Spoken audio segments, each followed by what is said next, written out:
Today we will be speaking about the woman impact on zero energy buildings. Well, the energy might be going to zero in the buildings, but the energy of the woman will never be zero. So right now we are together with 3 women with wonderful projects in the field of energy efficiency. I will be introducing our guests to you, but let me introduce myself first. My name is Yasemin Salih. I am a journalist and I am writing articles in Dünya newspapers in Turkey. Without further ado, I'd like to continue with our guests. We have 3 very valuable women who have accomplished great things. Selen İnal, Züleyha Özcan, and Enise Burcu Derin will be with us in this session. Why did I mention to their academic background at the beginning of my speech?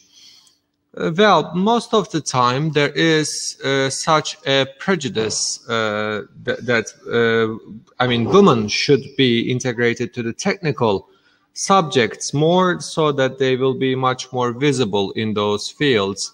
I'll introduce our guests to you in details, but when we say the woman impact in the energy sector, there are certain figures which proves our invisibility. So let's first see those statistics so that you can understand what those women explain and speak in here. The women representation in the business sector in general is 50%, but in the energy sector it is 25%. And in terms of the leadership in the energy sector, the women leadership is only 17%, 17. So Deloitte actually carried out a research and asked women whether they see a future in the energy sector, and 59% of the women said yes. And I also see that women are quite enthusiastic about this sector, and most probably the employers also feel that energy, but when the women try to climb the stairs, unfortunately this is not the case. So let me introduce my valuable speakers to all of you. Let me start with Ms. Züleyha Özcan. She graduated from machine engineering in Gazi University, and she worked in 2 private companies in the field that she was graduated from. In 2004, she asked herself, why I do not do my profession, and then she founded her company, which is called Derin, Mekanik and Mühendislik, and then she continued her career as the boss of her company. Ms. Züleyha, I do believe, has participated in many NGOs for making women visible in this field. She is a member of Turkish Chamber of Commerce, and she is one of the co-founders of MÜKAT, Women Engineers Association, and if I'm not mistaken, she is the vice president of the same association. My second guest is Selen İnal. She is the Business Development Manager of TurSEFF. And please correct me if I'm wrong, but TurSEFF is providing finance for innovative projects. And this body makes women much more visible by providing loans and credits to women entrepreneurs. Miss Selen has the experience of 19 years in this sector. As I told you, she is the business development manager of TurSEFF. And TurSEFF, which is a program of EBRD, is also supported by the European Union. As I told you, she is a mechanical engineer, and after her graduation, she went to Germany for her MA degree, and she is one of the first experts, not only among women, but also among men. She is one of the, the oldest experts in the field, although she is quite a young lady. So, Miss Selen is also member of many Turkish and international NGOs, and she has been working in order to make women more visible in this field. Enise Burcu Derinboğaz is a landscape architect, a very young colleague of us, but she works with a high level of energy and very well established her place in the sector. She graduated from Istanbul Technical University in between 2002 and 2003. She was in Tokyo University. In 2015 and 2016, she was in Vienna for her career. Between 2010 and 2017, she worked as the editor of Innovative Architecture journal. In that regard, she can be defined as my colleague as well. She has many awards in different fields. She participated in many international contests, and she represented the Turkey and Turkish women, and she is an entrepreneur as well. At the beginning of our speech, let's discuss why women are not that visible in this sector. I'll ask those questions to three of our speakers, and then I'll ask, questions about their expertise. And then I will render and deliver the questions of our participants. Once again, hello to all our guests. So what I would like to learn from you is to share your experience. When I say your experience, please share your experience in terms of the challenges and the bottlenecks that you have come across with, and how did you overcome those barriers, and what were your motivational resources? Let's start with Ms. Züleyha. Hello to everyone. Well, first of all, thank you so much for this nice and kind introduction, Ms. Yasemin. In energy sector, of course, the number of the women is not more than the fingers of a hand. But at the beginning of the university years, I realized how certain jobs are distributed between men and women. And I always wanted to become an engineer, but I didn't have a special choice, like, reading and studying the mechanical engineering. But when I understood that I will study the mechanical engineering, people criticized me rather than congratulating me. And I do believe the reason why we are discussing those issues are due to our social prejudices. Of course, back then I was 17 years old, and I even thought that it was the wrong choice. I shouldn't have chosen. And people said that you can take the university exam, don't worry, you shouldn't be studying the mechanical engineering. But then I started studying the mechanical engineering, and we were two ladies only. And this was the second shock for me.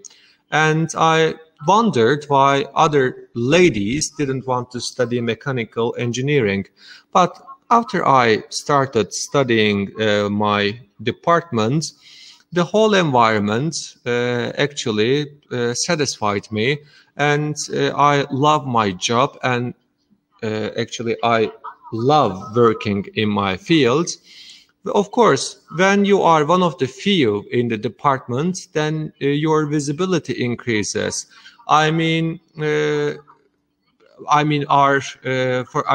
name of the other people, the men, might be confused, but when you are two ladies only in the department, nobody forgets your name. So people are much more meticulous when they are, treating you, because if you are few, it means that you are more valuable. And on that regard, I was supported a lot by my colleagues and by my peers, and I would like to thank them for sure. And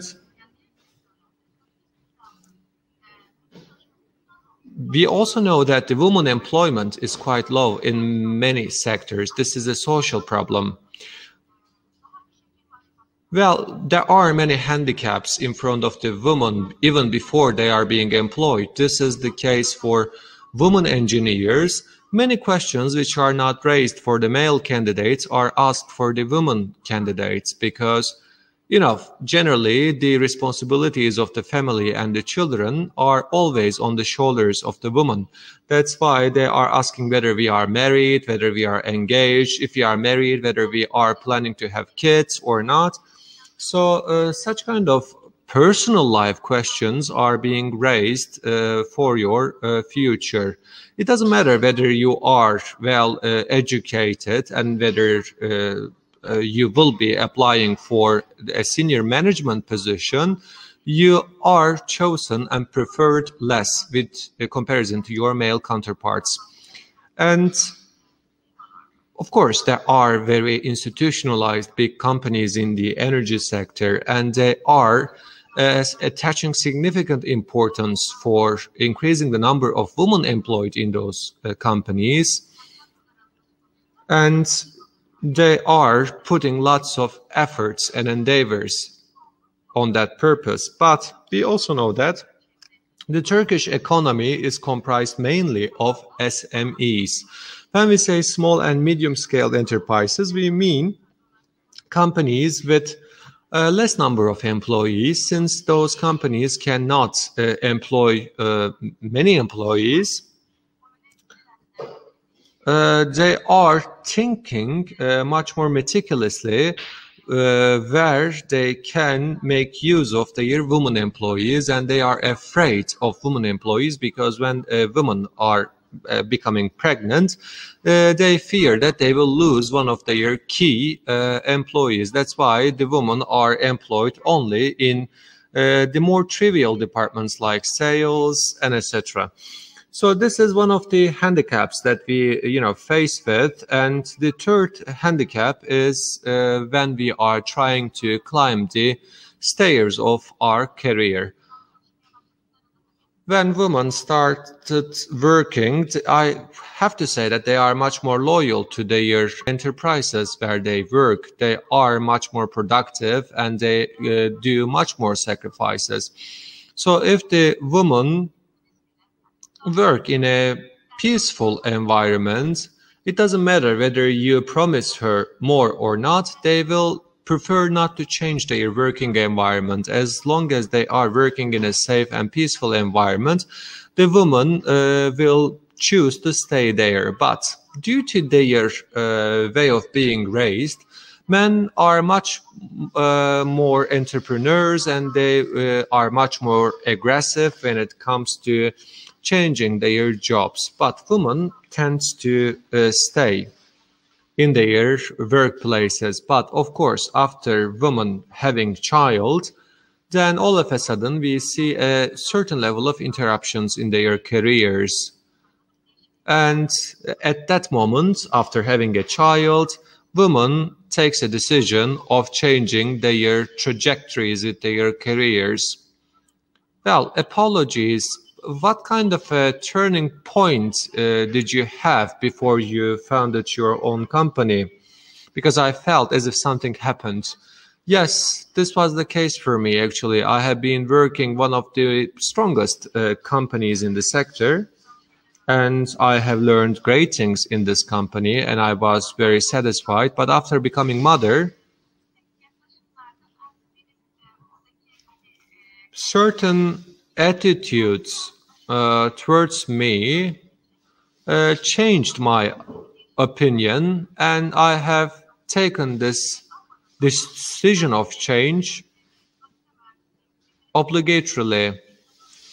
Well, I'm a mechanical engineer. I, didn't have the plan of being the woman employer in this sector, the only one. But at the end of the day, I am very happy because after all, I'm doing my profession, and the previous company working culture actually nurtured me a lot. So I am, trying to approach the past from the positive side of it. I am very happy that I founded my own business, but this may not be the case for everyone. Everyone may not be willing to found their own business. They might, have a different perspective.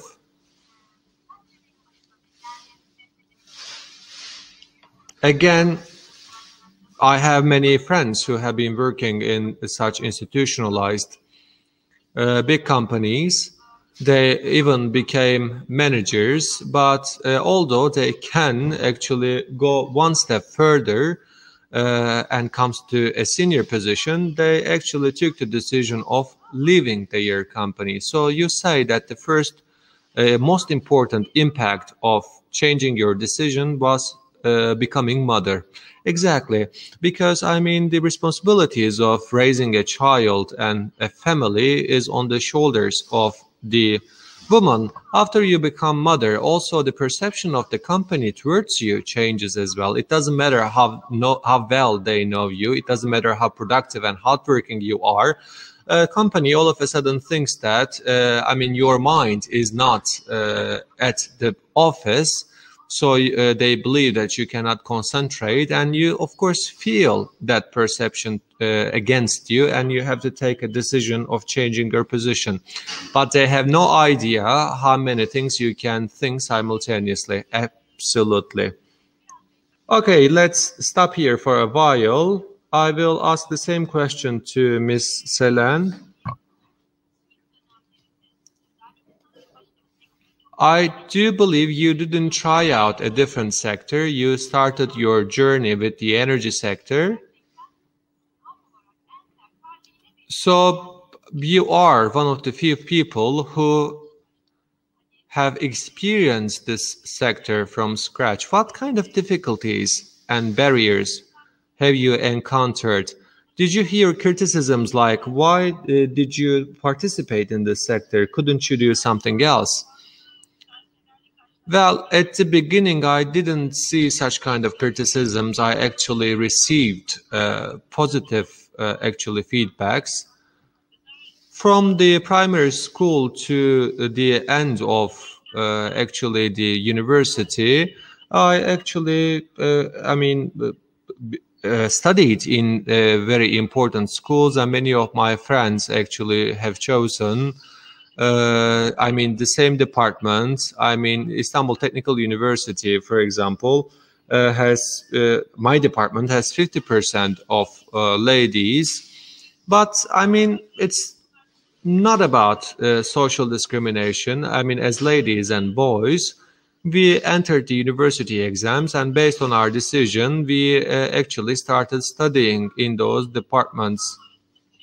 In my master's degree during Germany, this was the case as well. For the first 6 and 7 years, in addition to the obstacles and barriers that every person encounters, I didn't actually experience any other obstacles which are unique to women. And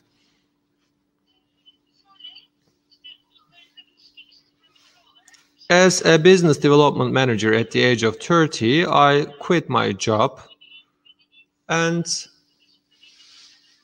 I had, important success story in my previous job, but I couldn't find a job, a vacancy for a while. It was like a cold shower for me, because when I was doing my master's degree in Germany, the liberalization of the economy had just started to take place in Turkey. So I was applying to many companies, but unfortunately I was receiving no feedbacks. And you have no idea what will be the result after you apply for a job, because they gave you no positive or negative feedbacks. I applied to the European office of the global companies. They referred my name to the Turkish offices, but at the end of the day, nothing fruitful comes out. And this was a huge barrier, an obstacle for me. I was almost going to give up, but I was persistent in order to stay in the game, because I know that I was good. And I tried to define myself rather than letting others define me. I couldn't find a job, but I wanted to stay in the sector. And I started asking myself this question: what can I do? So I tried to differentiate myself from the others so that I can be employed. I focused on my strengths, and for 6 years I have worked as a consultant to international companies, and being meticulous and having the communicational skills actually brought along certain advantages for me. Well, my consultancy job was paying quite well, but as you know, after 2015 coup d'etat attempt, the foreigners kind of lost their interests in Turkey in terms of the economic investment. So I have to seek for another job. Well, as a woman in the energy sector, I have been one of the entrepreneurs who actually succeeded. I quit my job as the business development manager when I actually started working as an entrepreneur, but right now I am still working as a business development manager. So when it comes to the woman, there is a glass ceiling. I mean, if I were a man, I would become the CEO, but it doesn't matter. There are developments, and it feels as if I overcame many obstacles, and I think that my pathway for improvement in my career is quite open, so I can crack this glass ceiling. Enise, hello to everyone. Well, I do believe landscape architecture is one of the fields in which women are much more visible. Do you think so? Yes, absolutely right. So you are one of the luckiest ones. What kind of obstacles and barriers did you encounter? And since we are speaking about the gender equality, did you have any experience in terms of the discrimination in the work environment that you have been? Of course. I was graduated from Istanbul Technical University in the Department of Landscape Architecture. So I know the population ratio, the gender ratio in the mechanical engineering or electricity engineering departments. Well, we had the, quite unsimilar situation, but landscape architecture is a much more, feminine department. At least it is perceived as such, and I have no idea the reason behind it. I'm not sure whether working with the natural materials can create such a perception, or I don't know. Maybe colors have to do something with it, and I have been questioning it for the first time. But anyway, the landscape architecture doesn't have many women entrepreneurs.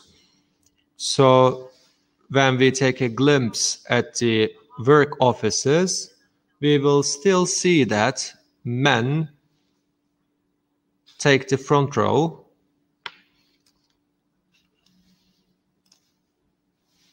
I do believe my screen has frozen. Okay, no problem. Right now we can hear you and we can see you. So there is a freezing problem with the connection.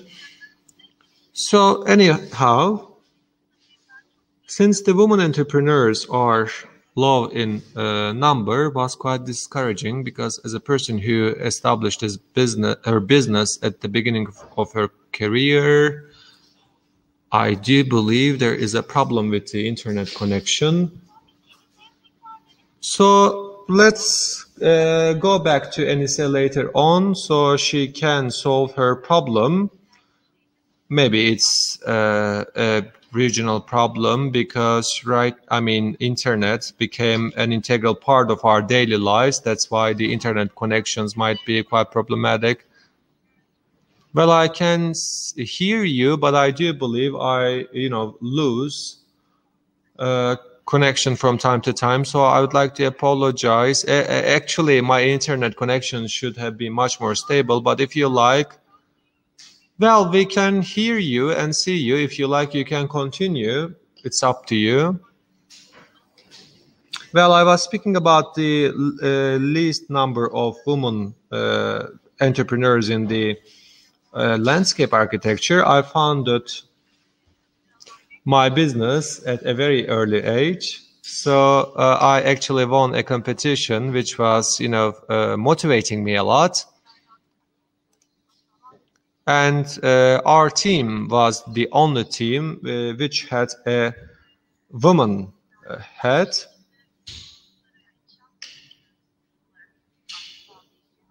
Well, we can speak about the same thing for the construction sector rather than focusing on the landscape architecture, because we are working with the municipalities, ministries, so the public side in a nutshell.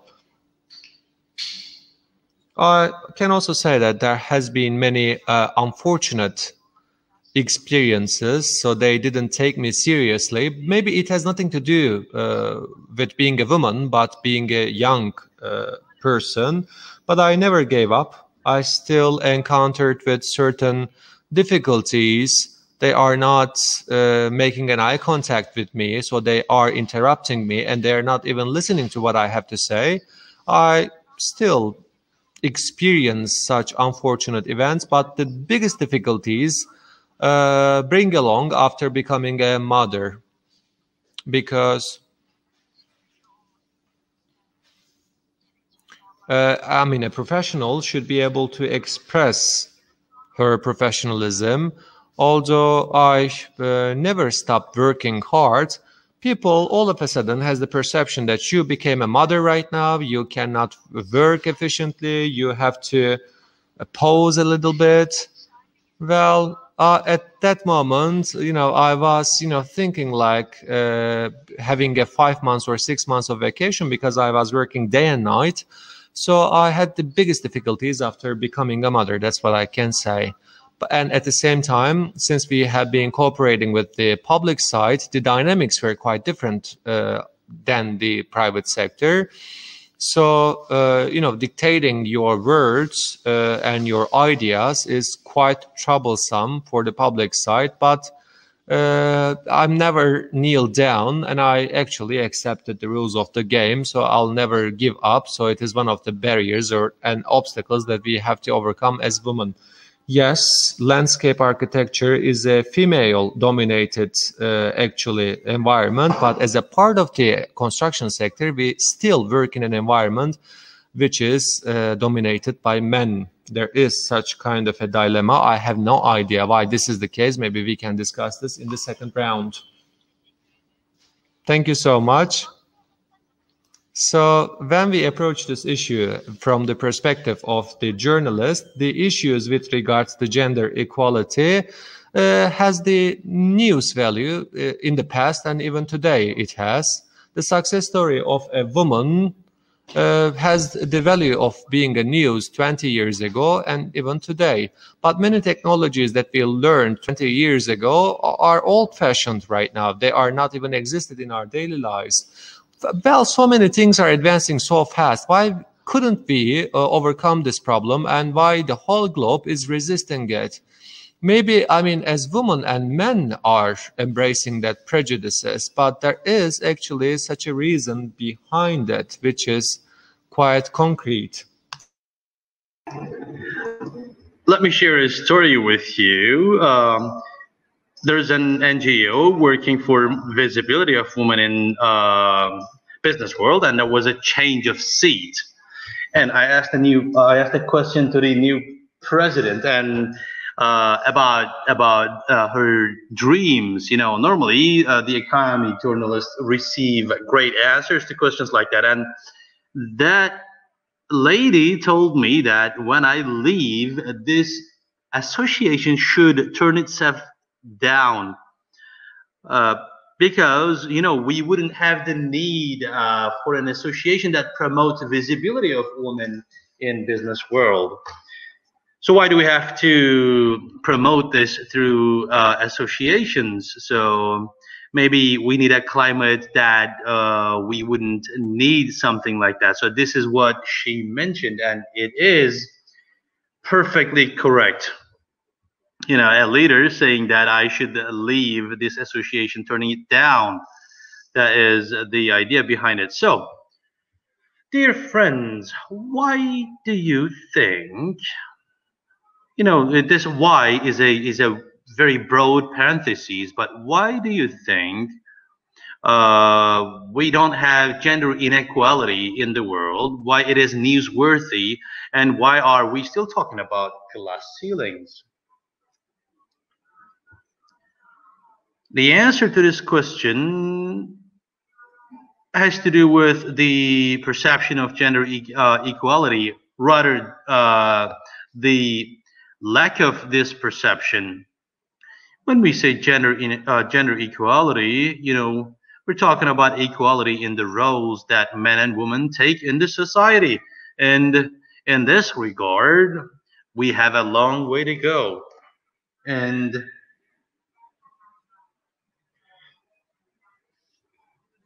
at very early ages, we need to start the education about that, both for girls and boys, and this should be a part of the education. So the perception of gender equality, I believe, is very important. You know, half of the country is men, the other half is women, and looking at the statistics of TUIC, women labor force is 29%, and it is more than 60 for men.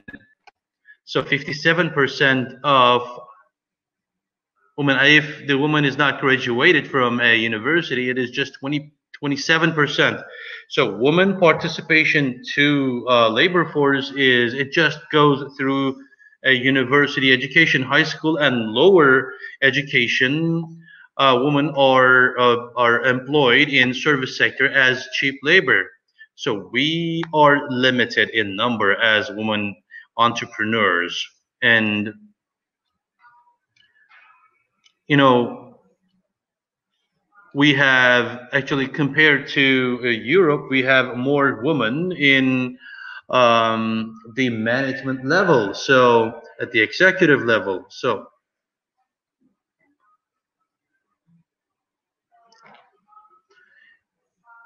when we bring about gender equality, you know, we're talking about a huge woman population that is unemployed. Women sit at their homes.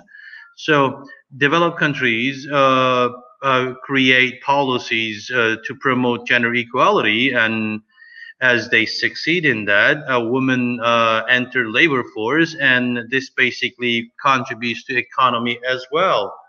So when we carry out gender equality, you know, we would basically have this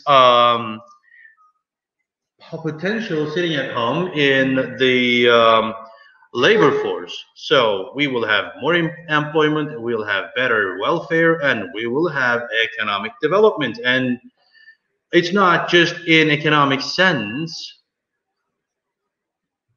You know, with the woman's entry to labor force, you know, the number of child that woman gives birth decreases, but the child death also decreases as well. So most of the income that women earn are spent on the education and health of the children. So a working woman invests in the future of the children and contributes to their future. So if we remove the barriers in front of the woman, in front of the gender equality, if we get women involved in active labor force, we'll get better service, we'll have better educated individuals. So this is, we are not at the desired level on these issues in Turkey. So the reason that we're not getting over these barriers is that we have the inequality of opportunity. So we have to create this opportunity first, and we have to remove the barriers in front of the girls. Thank you very much, Züleyha. Selen, let's move on with you. You know, like women are homemakers, you know, babies are grown by mothers, and basic training is provided by mother. So everything is, you know, under the responsibility of women. So there is this glass ceiling, but the root cause of the issue is more, maybe situated in a deeper place. Of course, these gender roles that you mentioned, they have an effect, definitely, and they are established in our subconscious. So it's not just in the subconscious of men, it's also in the subconscious of a woman as well. We do self-sabotaging from time to time. We have two reasons for the absence of women in the energy sector. The first thing is it is math-based. You know, electricity, mechanical, and civil engineering are giving most labor force, and girls are not really choosing these departments. So, and some women, well, they have to quit their careers at a certain phase of their path. So in mathematical terms, we are minority, and we get even less as we climb up in the hierarchy, because you know, you don't have the power to change the structure, and this structure basically disregards the needs of women, and it pushes women outside the system or to the periphery of the system. You know, the traditional system is, I call it the old system. You know, many companies are in this. You know, before the liberalization, you know, labor force was basically mostly controlled by the government, and politics was a part of that. It was something global. It's not just for Turkey. So men have more reason not to lose their power to women in this, in a picture like that. And in this sector, sometimes women do not feel comfortable, and they don't want to move on because they don't feel comfortable with renewable energy. You know, the distributed production and on-site production. These are the recent concepts.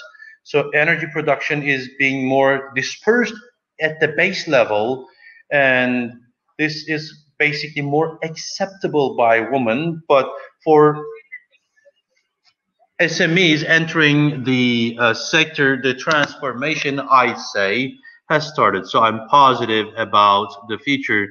Looking into the statistics, women have better places in renewable energy compared to traditional energy. This we will talk about. You know, it's just it goes by its name. You know, when say clean energy, well, it is about women. Anissa, I'd like to move on with you. Are you with us? Anissa, hello? I think there's a problem with the connection. Selen, I'd like to get back to you here at this moment. As energy gets more clean, what is going to be the role that women will play? You know, we created a logic here. Of course, there is this sensitivity, and we have the 360 degrees perspective, but how are we going to persuade men? And how are we going to increase the weight of women in renewable energy? I'd like to ask you this, the executives in renewable energy, are they the same people with the traditional energy sector bosses, executives? Are they the same people, or what basically is the difference? How do we see the difference? Let me give you examples from Turkey. Wind energy has a bigger capacity, but the solar energy works in the distributed system and works through small capacities. So compare that with the investment in energy sector. You know, we can just go set up a solar system on the rooftops of our homes. Factories do establish systems like that as well. So as this is the case,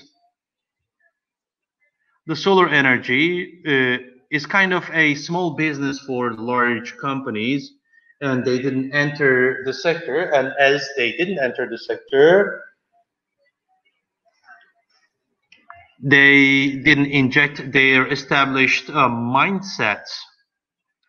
So in the renewable energy, we have younger and newer players.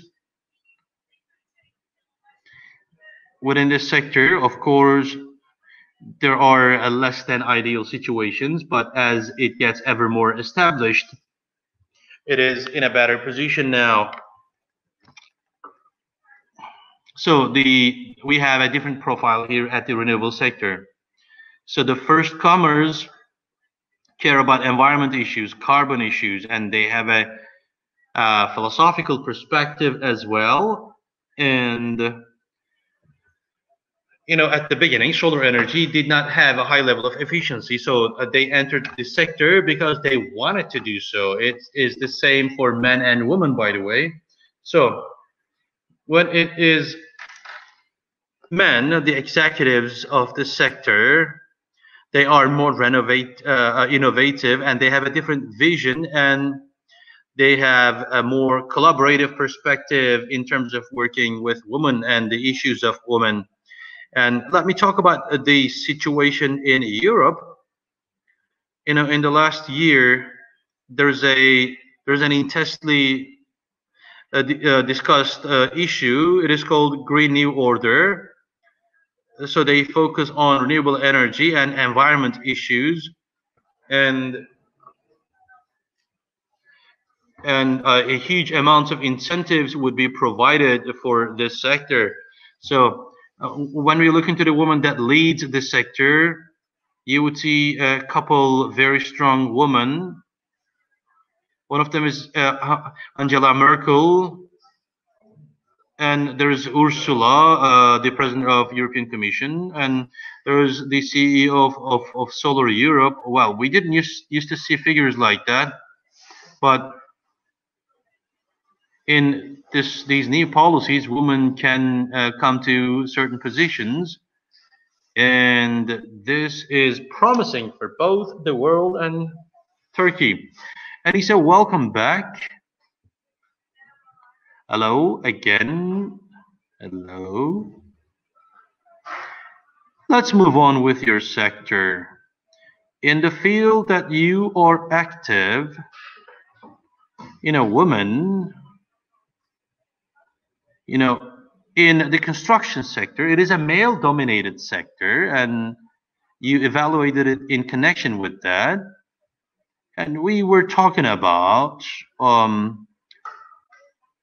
you know, increasing the burden that women carry. Is this a deliberate act to increase the responsibilities of women? So, you know, sometimes they say, okay, your real responsibilities lie here, and then if you have extra time, you move on in the business sector. So can this be regarded as an underlying reason? Yes, there is a sanction like that, and it really discourages. So if you're not really determined, you can give up very easily. I certainly agree with what Züleyha and Selen said, but I'd like to also underline that my mom was a housewife, and I never thought about not working. So this basically was a life purpose for me. So it's a part of existence for me. So once I have a discouragement like that, I wouldn't back down. But not everyone is in the same position. Not every family teaches you like that, I know. But despite all that, you know, standing on the own feet, well, it's not really easy in the business life, and a lot of women just they back down. This vicious cycle could be broken only through education. A woman that knows her role, you know, his attitude in the business life, it would be different from a man who would just, you know, enter the labor force. Well, they wouldn't really go through the same processes. So we should basically motivate girls like that. Boy or girl, you know, we have to teach them the same thing. So we're talking about, I was just about to talk about the new generation. So you just gave me a good transition. So we lived these things. We've been through all these. So should we basically say that the new generation should also go through the same processes, and you know, they would find their own way? This is the kind of mindset that we inherited from our ancestors. So I believe we should pave the way for the young generation. So I'd like to ask you a question. So someone comes to your workspace. What do you tell them? How do you encourage them? You know, when they become mothers, when they face difficulties, when they just, you know, confine themselves in the toilets and cry, how do you motivate them? Züleyha, the mic is yours. This is very important. I am in the mechanical fitting sector. We are in the construction and energy sector as well. They're interlinked sectors, and for a long time, as we were few in number, you know, we used to get together as women. We used to get together in, you know, lunch and dinners, and we used to, you know, talk about our problems. So we decided to make these gatherings into something beneficial. So we are having all these problems, you know. So let's create a utility out of that and guide those newcomers just like us. And in 2018, as a group of women, we founded Mülkat. And this basically, there are girls, women students, female students who come to my workplace, and I am happy to see them as interns, and I'd like them to apply to my company as interns as well, because I'd like to show them that this is doable. If you are determined, everything is doable. We shouldn't back down from difficulties. And yes, we are having problems. Our association, the Female Engineers and Architects Association, we are publishing a magazine, and from the revenue that we get from the publication, we provide scholarship to female architect students. So architecture students. So we also provide mentorship service. We help them find jobs. We share their CVs. And so in our sector, there are valuable companies who support our work. And I'd like to thank them one by one, because Mülkat has generated a huge amount of sympathy, and I saw that there was a gap, and companies supported us basically. So we are moving forward very well. We aim to spread Mülkat across the country. You know, we established the association in Antalya, but in Istanbul, we founded it in Ankara, but we have members in Istanbul, Ankara, Izmir, Antalya. We have members from Canada and the United States, and we observe that many associations organize huge fairs and make big revenues. So we aim to empower ourselves, reach out to more female students, and we want to guide them for engineering departments as well. We go to the science high schools, and we also guide female students there for engineering departments. You know, even just they see us as concrete examples, you know, it helps them, it guides them towards engineering departments. So this is a primary target for us. You know, I always see the NGO works just like that. You know, instead of sitting down and whining about it, I thought what I could do. I cannot change the law, but I can organize in civic realm, and I can work actively. So that would give me a peace of mind, and I basically would be giving back to the society.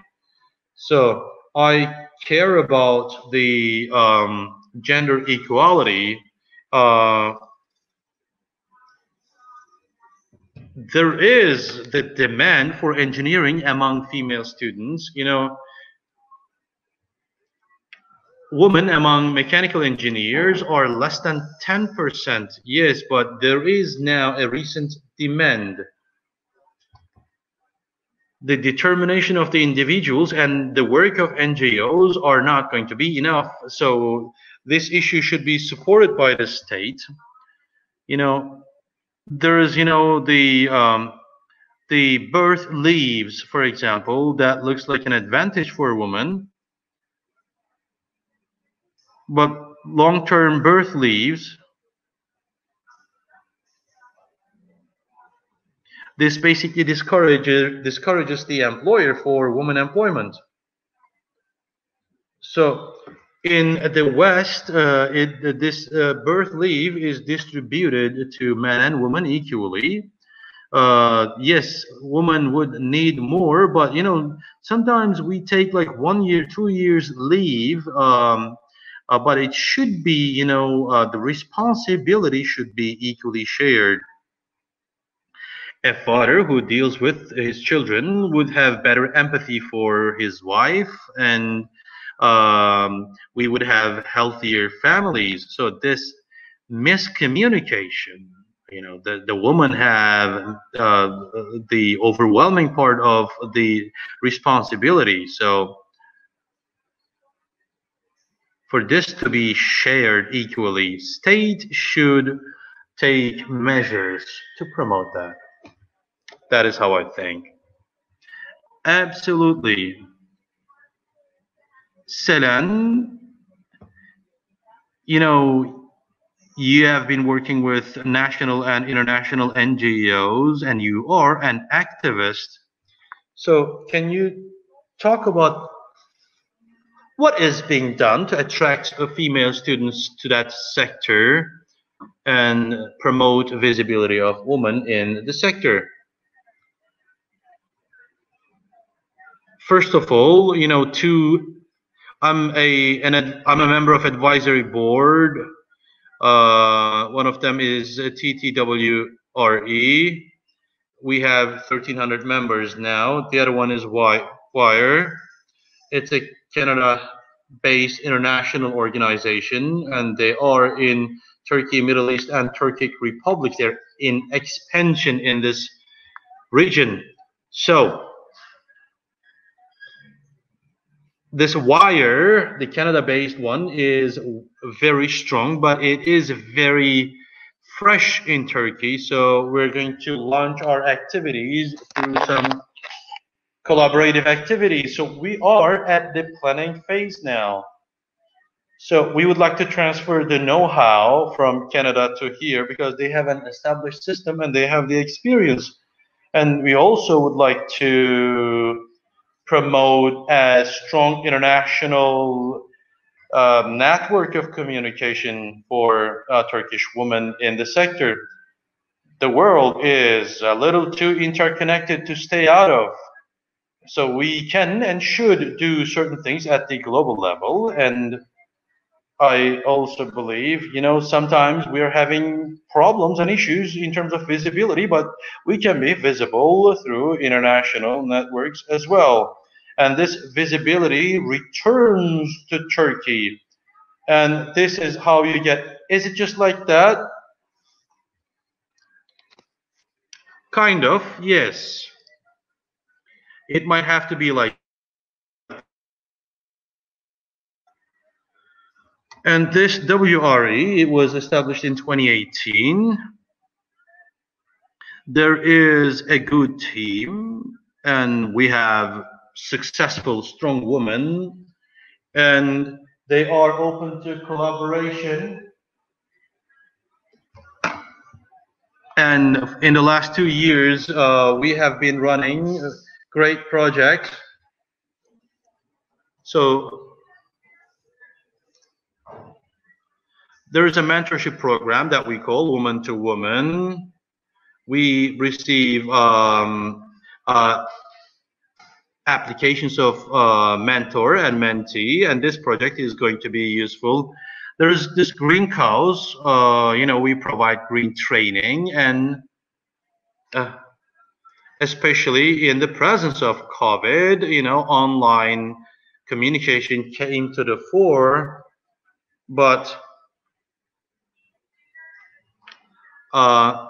we'd like to, it gave us opportunity to introduce ourselves to women about what we do.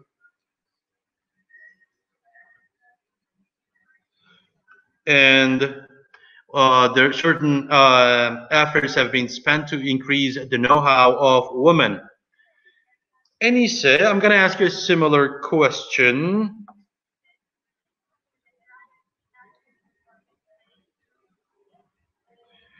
You know, you said you get together with public authorities, local authorities, and this is a behavior pattern. Does this scare your young colleagues? You know, what is the most discouraging attitude that you receive from them? How do you motivate them and encourage them? I'm talking about the young colleagues. So most of my colleagues are women because of the population of the landscape architecture.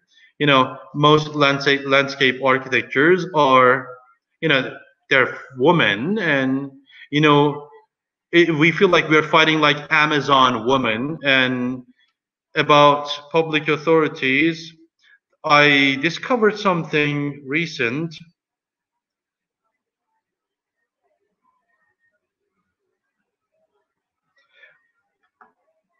As I am a part of this TWRE, you know, this NGO is under energy and construction, and landscape is under construction. So what I'm trying to do is that this landscape architecture is, you know, we have a small share of the architecture pie. So through interdisciplinary cooperation, I'd like to underline our position and our work, and this would create a difference. So this would also contribute to the sector that I am a part of, and A dialogue with engineers and architects would be inspiring. And I believe this is my responsibility to increase the dialogue between between the women in different disciplines and sectors. And needless to say, most of the time, my colleagues, if they receive the message, they do. That would be my biggest contribution.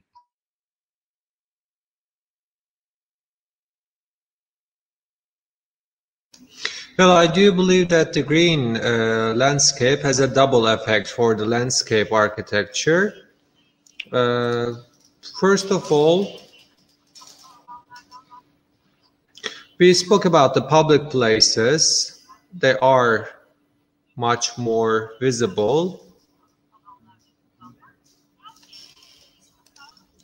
Using the renewable energy in those fields will contribute to the savings and to the planet, and it will create an awareness, because when you are using those renewable energy resources in much more visible areas like the public places, they will be encouraged. So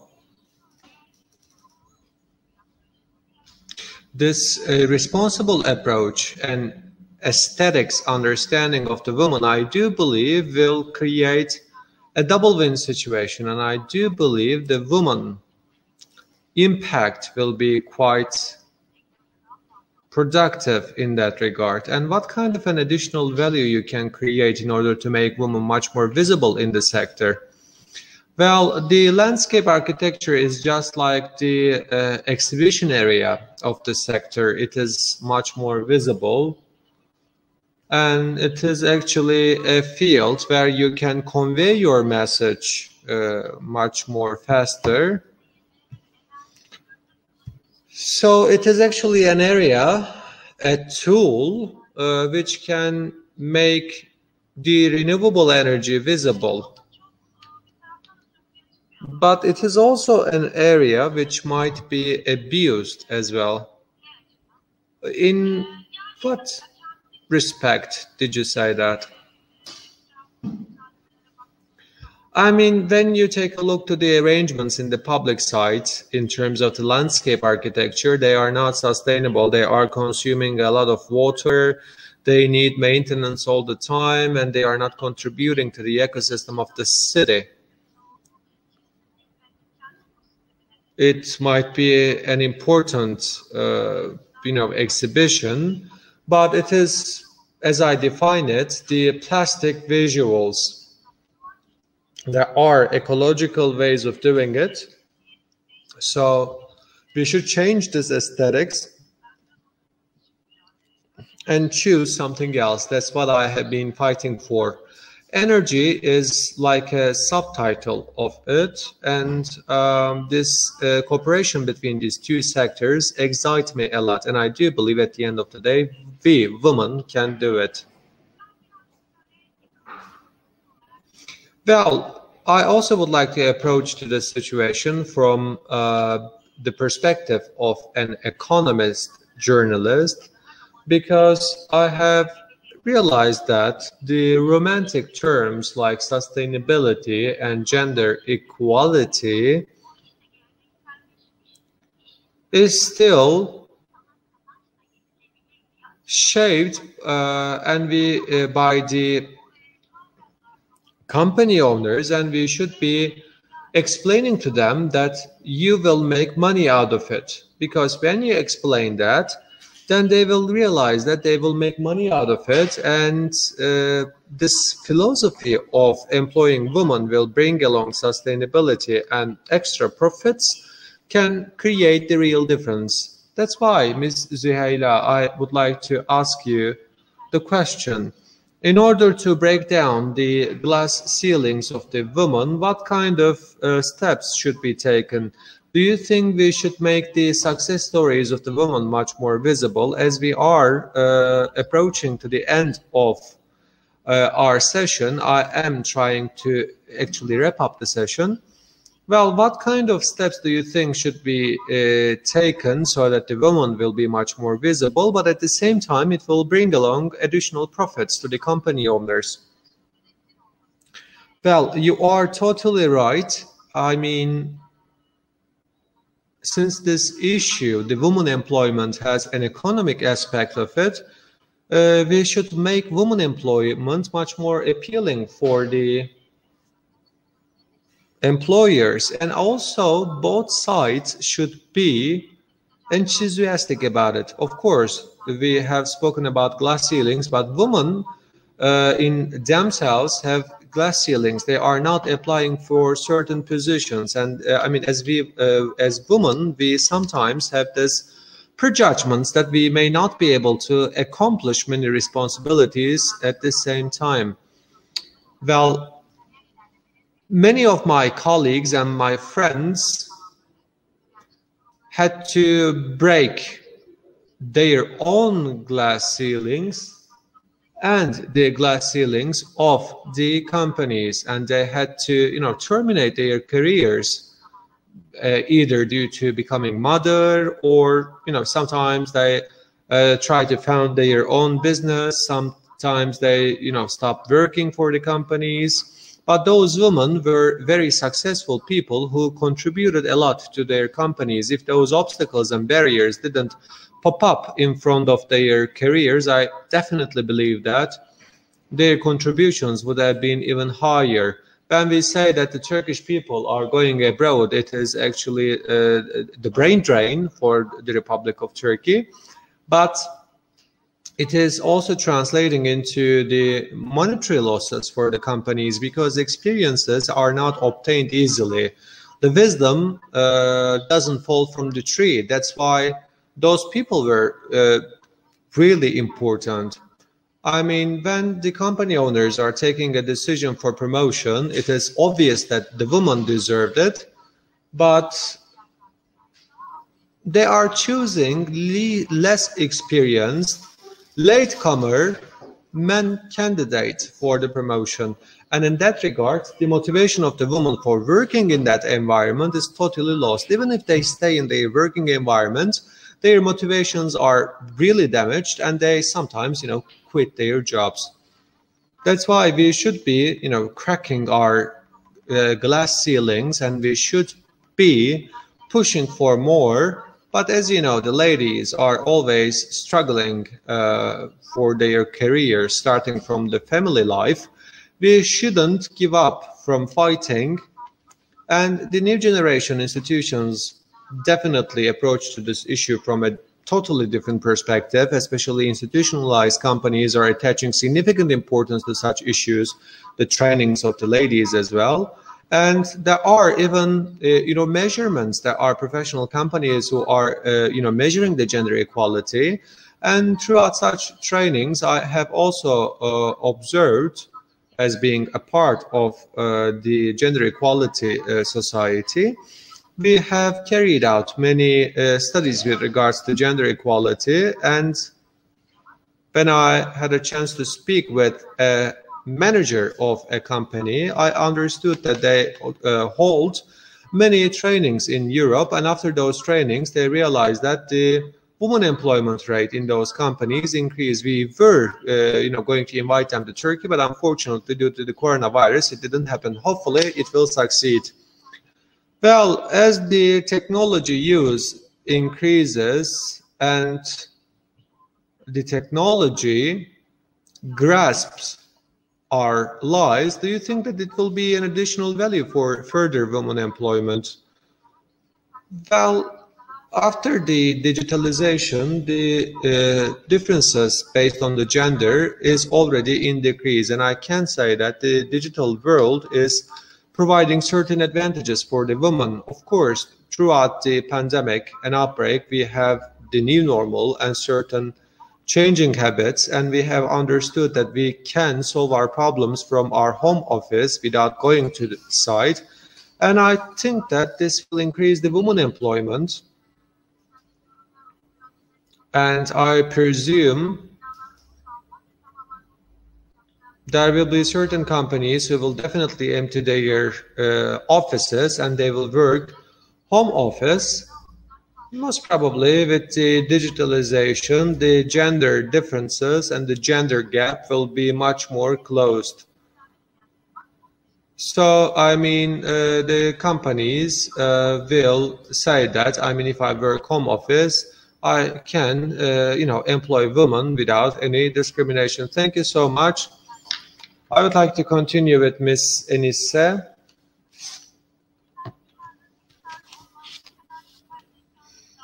Well, I have no idea how much artificial intelligence and the digital world is involved in landscape architecture, but do you think that this digitalization can be an advantage, and how do you think we should use digital technology in order to boost the women employment?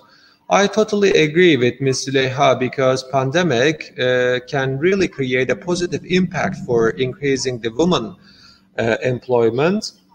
But when we take a look to the social media reality, what I observe is that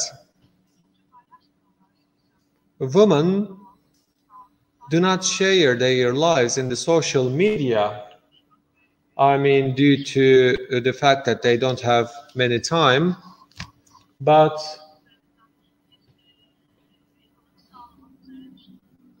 I mean, we are not approaching this issue for creating economic benefit, but we are not, you know, living lives like the influencers.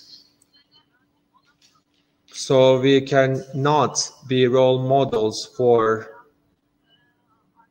the young people. And I do believe we should be making use of those communication channels much more effectively. So as the journalist, Ms. Yasemin, you have most probably a higher level of responsibility.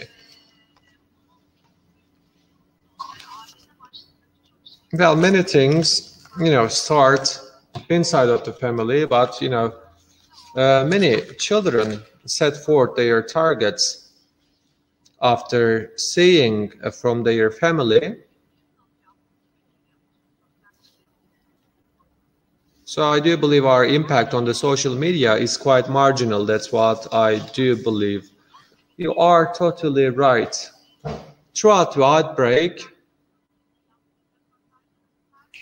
during my face-to-face interviews and my Zoom interviews, I had an observation.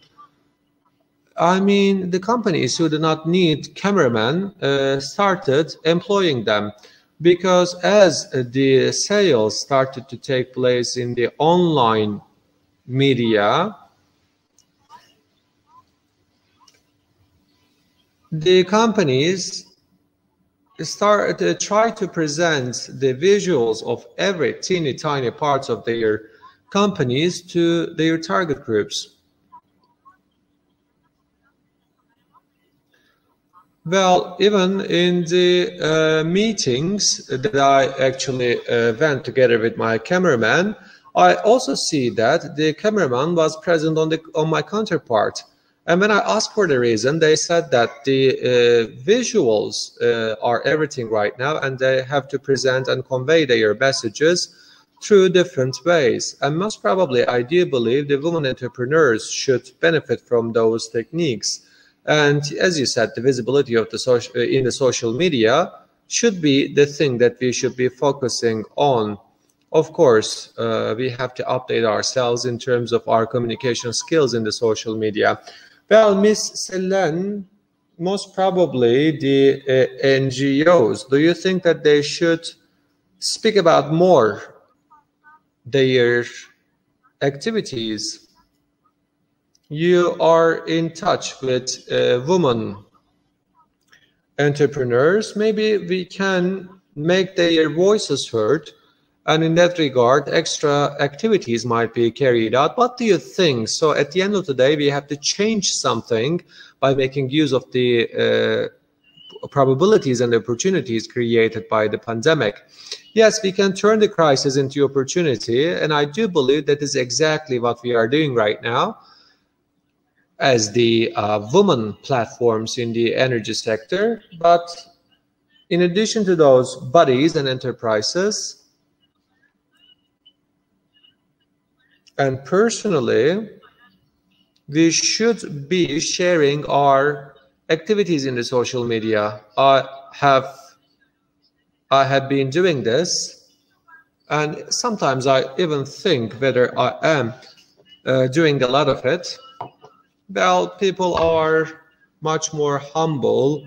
They don't, want to be much more visible, so they are afraid whether they will have a negative impact or not. But they should share their success stories because it will encourage other women, and young women will see us as a role model, and they'll think that I can do it as well.